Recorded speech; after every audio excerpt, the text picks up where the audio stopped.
Hey guys, how's it going? If you're new here, my name is Mark Harrison and I've been a full-time travel filmmaker for over 3 years now. And if you're not new here, then welcome back to another video. In this video, we're going over what's in my camera bag. And you might ask, why another video about what's in your camera bag when there are already so many videos out there? Well, from what I've seen from the reviews on YouTube, it's people with a studio, people who love gear and have a place to store it. On the other hand, I always want less gear. I want to do it with the least amount possible. I only have one bag and I have to carry it all in there. This video is sponsored by the Great Courses Plus. More about this learning platform later. Let's get into the video.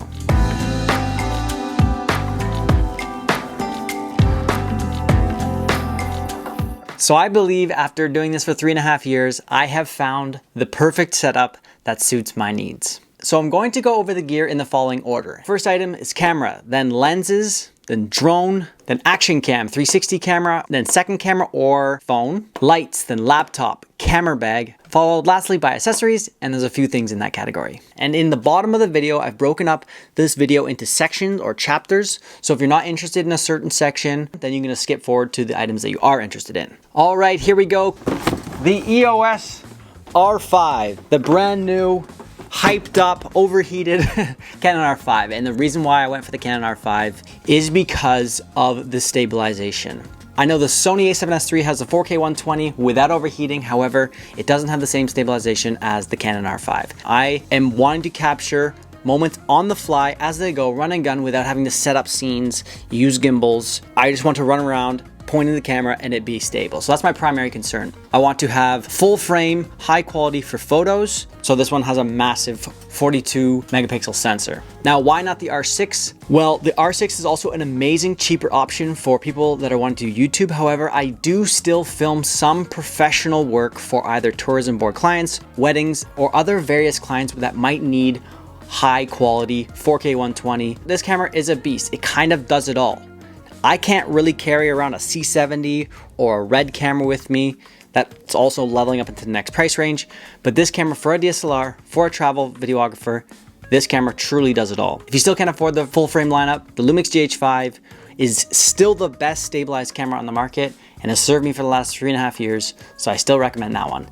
If you're looking for just more photo based, I have a video right here. It's still valid. I made it, I think 2 years ago, but I still believe in it. Still recommend the same cameras. You can check that one out. So why the step up from the Lumix GH5 to the Canon R5? Low light performance, a major reason, and a huge reason was shooting photography on anything but a full frame. You can't really get the same close-ups with the depth of field on a crop sensor or Micro Four Thirds. And having that full frame look, once you shoot with a full frame, it's really hard to go back. I remember for the last couple of years, I'd be getting used to shooting photos on my GH5, use someone else's full frame and just be like, wow, what a difference. It's so much nicer. So I'm really excited to finally have a full frame to shoot photos on. Another major reason for going for the R5, it is mirrorless, which means lighter, smaller. It has the flip screen, which is super important to me. Yes, this comes in at a whopping price tag, as you can see. So if it's something that you're not yet ready to afford, my recommendation is right here. Okay, now we're moving on to lenses. Lenses, right now I only have two. The one that's on the camera that I'm filming right now with is the 15 to 35. That will cover everything that is wide and up to 35 millimeters. And then afterwards, I have the beast, the telephoto 70 to 200. Now this is still massive. This is huge. However, it is smaller than the EF version, the previous versions. It's the smallest, best telephoto lens out there. So with that range, with my 15 to 35 and the 70-200, I cover a good wide range. Now, I'm also gonna get the 50 millimeter, and I have a nice little small ones coming up by Canon. It's only $200, the 1.8, and that will cover my need for portraits. However, it's not out yet, so I can't buy it, so I'm gonna wait on that. Now, the big question is, will I be able to survive without the 24-70? I've shot on that lens 90% of the time in the last 3 years, and I'm banking on the depth of field on this 15 to 35 being good enough for me to switch to that. We'll see. I'm gonna be filming with it for the next few months. I might have to still upgrade to the 24-70 if the 15 to 35 doesn't cover all of my needs. Otherwise, if I could only just have one lens, it would be the 24-70. However, I might be able to get away with not having it. We'll see. Onto the drone, and this is not a new drone, but it's still the one I'm gonna be sticking with for 2020 and probably the next couple of years, and it's the Mavic 2 Pro.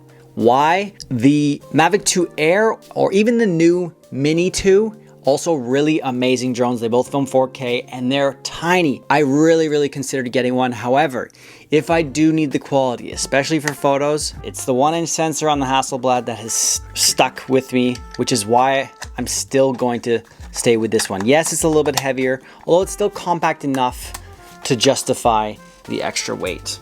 Next up, action camera, and I have the action camera on a mouth mount still in vertical position. This is actually still a GoPro 7. So GoPro 7 was when they finally brought in Hypersmooth, and I felt no need to upgrade to the 8.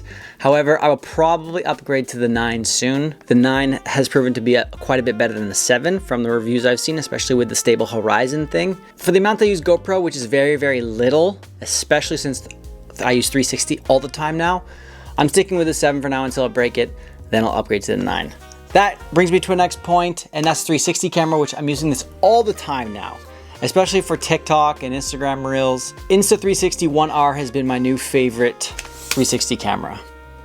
This has pretty much replaced the GoPro for me, except for underwater stuff. This is horrible underwater. You really can't use it that often. There's so many amazing things you can do with the 360. I'm gonna make an entire video based on just things you can do with a 360 camera. This camera itself, I filmed my super viral TikTok with this one actually. It hit, I think it's at 47 million views now, of me and BC sticking it up pretending I'm trying to prove that the earth is not flat. But if I was probably gonna recommend one, I might recommend the 1X2 because it is smaller and a bit lighter. 1R or 1X2, it doesn't really matter. I don't really use the interchangeable features at all, so this one kind of stays as a 360 camera. So my second camera, backup shooter, the time-lapse shooter or the vlog camera, I used to use the RX100 Mark IV, and actually I ended up selling it. I was never using it enough. For vlogging, it didn't have an external mic and the audio was quite bad. And for time lapses, yeah, it was a little bit better than a phone, but I decided that this is just so much easier.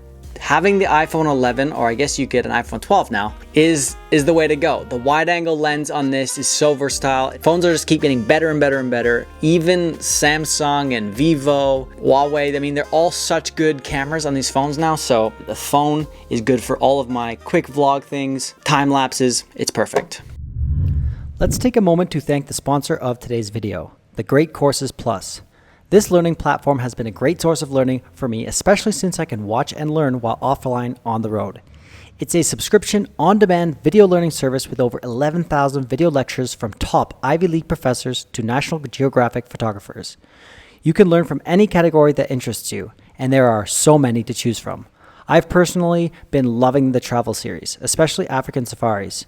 So many things I had no idea about in those national parks and deserts. For example, the Namib Desert is the oldest in the world. So please visit thegreatcoursesplus.com/Mark Harrison or click the link in the description to start your free trial today. And back to the video. Okay, lights. Oh, this is exciting. These lights are from Falcon Eyes, and the lights that I'm currently using, the blue one behind me, the one right on the stand here, they are the F7 Fold. So they fold up or they break apart, which I have them broken apart now. And as you can see, I'll just change the backlight. So I'm just rolling my hand around here, just changing the background light with my finger here. There's lightning. Oh, there we go. We can go police car. So there's fun little things you can use with this light. Stop it. Okay. So what I found out is these lights are kind of heavy and a bit costly, especially for travel. If you're looking at a home studio, these lights are amazing. These ones are good to stay at home. However, look at this little one. This tiny little light right here is perfect for traveling. It comes with a honeycomb for more directional lighting, for spotlighting, and it comes with a diffuser to slap on the front. Also, you can put it on the top of your camera if you're ever filming at night and you need a light. So there we go, look at that.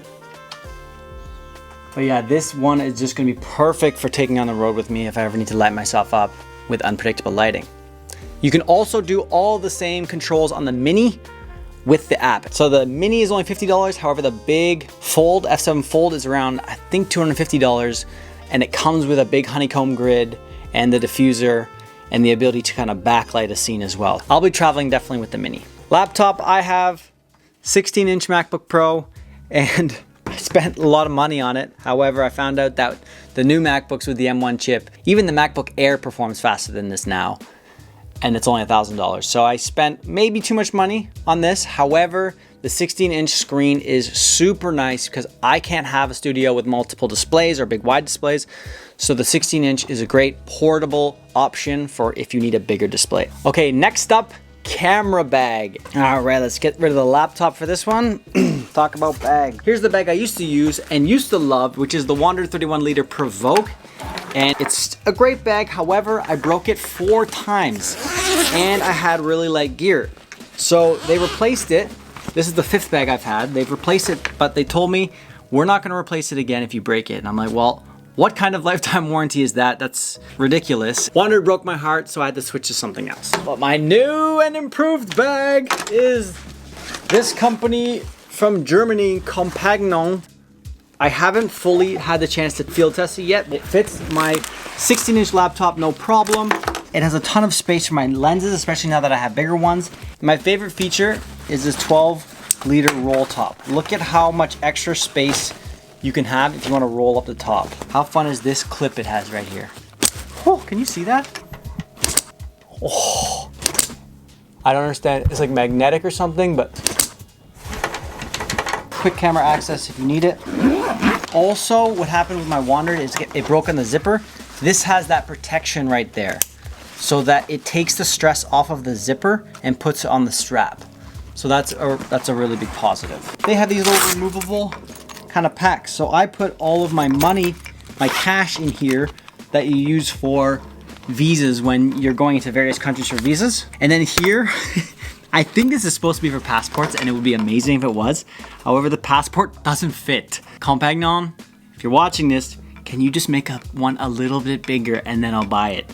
So right now I just have like random cards in here and photos for visas. Otherwise, this bag is unbelievable with one major con. The price. Because of the quality and the waterproofing of this canvas, the price is more expensive than I've ever seen before. For me, it's very justifiable. My gear is now worth over 15,000 Canadian dollars. For me to spend the extra money to get a really good bag to protect it justifies the cost for me. Loving that bag. On to accessories. Firstly, all right, gimbal. The main reason I bought the R5 is for the stability and so that I could run and walk with the camera and still have usable footage. So I decided to get rid of the gimbal. It's too heavy to carry around. I'm not bringing it around with me for that long setup period. Just for one stable shot, I'm doing without the gimbal. It's just too much weight. Secondly, do I have a tripod? No, but I do have a GorillaPod. The GorillaPod is perfect for me. It's good for vlogging. It's good for setting up time lapses, pictures where I can also jump in the frame. Next up is this microphone, and it's the Rode Micro. Very cheap, very small, which is why I have it. The other ones are a bit bigger. I haven't found a reason to upgrade to something bigger, so I'm keeping this one. Hard drives. I've loved innovation on hard drives lately. This year or the last 2 years has been the best for hard drives. No more carrying around bricks that are heavy. I just have 4 2 terabyte solid state SanDisk SSDs. Now, it doesn't have to be SanDisk. The Samsung ones are amazing. The Glyph ones are good. There's so many awesome solid state hard drives now. They're expensive. However, they're so small. You can plug them in anywhere while you work on the plane, train, doesn't matter.